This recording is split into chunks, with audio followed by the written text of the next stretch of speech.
race. It's longer than anything else you see in sport, and the athletes are what impresses me the most, because they go through this for...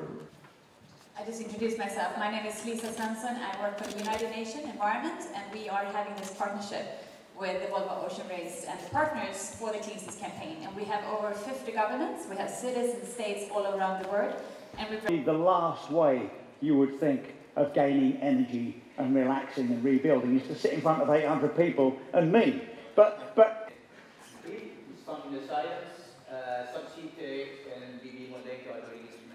wonderful to be here and to share a few thoughts with you.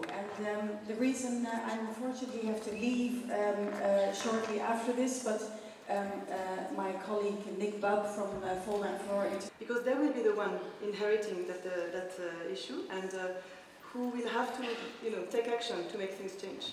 So we created an education program.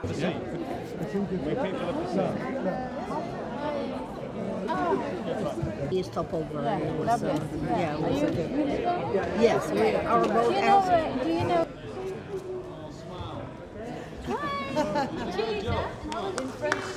We've created an amazing program. We've reached a momentum that we've never thought before that could be true and even possible to achieve. So on more specific areas, we've raised awareness to millions of fans. We had 3 million visitors going through the race village to encourage them in signing the CleanSeas pledge. We live on a beautiful planet, a planet where we belong. We're part of the planet, we're part of nature, but we're not treating the planet very well. From space you get the overview effect. You see the total picture.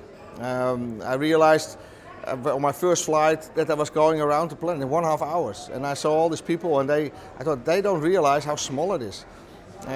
We are locked up in a very hostile environment. The emptiness of space, it's cold, there's a vacuum, there's radiation. This is the only place we have.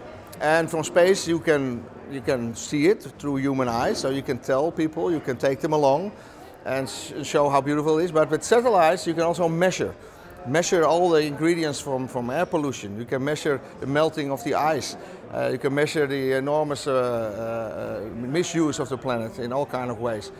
So satellites, we can make the people more and more aware, and also the politicians to give them the data and the proof what the state of the planet is. So that's why spaceflight is so important. So I believe that the summit have mobilized a community of change makers. The key is now to make sure that you can only affect change by sticking together. Everyone has different expertise, and as long as there's openness of sharing what you don't know, then another partner can say, but then I can fix that part of the chain. So I believe in systemic change, and systemic change you need cooperation to then ultimately reach a bigger goal. Well, it's been brilliant to be at the Ocean Summit today, because we've announced the formation of the World Sailing Trust. The World Sailing Trust is a charity, a global charity for world sailing. I can't say how happy I am to have DeeCaffari as the first chair of the World Sailing Trust. I mean, it's an amazing legacy from the race, from the Volvo Ocean Race, to be able to come from turn-the-tide on the plastic and everything that's meant to Dee and the team into now leading the World Sailing Trust, where we're going to really spend quite a lot of time on marine health in the coming years. Members, as a regulator for the sport, World Sailing can uniquely enact changes in the sport. Just how we'll achieve gender equity and increase diversity of participation in our sport. It's been quite a reflective journey for me. Turn the Tide on Plastic as a team brought together a culmination of lots of my interests. As a school teacher, I'm there about opportunity and growth and development. So the World Sailing Trust has launched as a charitable arm of World Sailing, which is the governing body. So it's got a global reach, reaching all aspects of sailing as well, from dinghies right through to offshore. And we've got 3 pillars that we're really concentrating on, and that's the pathway, allowing people in and accessibility to sailing, diversity as well, making sure there's opportunities for the girls and the boys, and the sustainability arm, so looking at marine health and making sure people are educated and aware, and we're putting sustainable practices into events. So it's a real big responsibility, but coming from Turn the Tide on Plastic in the Volvo Ocean Race and seeing what we've implemented in our year-long odyssey around the world with 12 host cities, I think I'm in a good position now to take that forwards to world sailing.